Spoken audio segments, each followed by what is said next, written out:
দিয়ে দিব আলু হালকা পরিমাণ সাথে দিয়ে দিচ্ছি। এবার ঢাকনা দিয়ে ঢেকে কিছুক্ষণ আলুটা ভেজে নেব। ঢাকনা তুলে দিয়ে দিচ্ছি চিংড়ি মাছ, দিয়ে দিচ্ছি কাঁচামরিচ, দিয়ে দিচ্ছি অল্প পরিমাণ মরিচের গুঁড়ো, দিয়ে দিচ্ছি অল্প পরিমাণ আদা ও রসুন পেস্ট, দিয়ে দিচ্ছি পেঁয়াজ কুচি,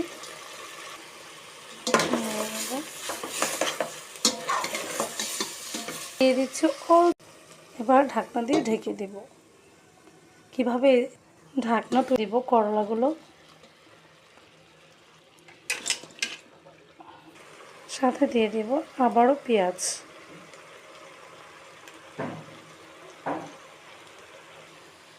নেড়ে নিয়েছিলাম। এখন দিয়ে দেব অল্প একটু পানিটা দিয়ে দিলাম তলায় যাতে না লাগে।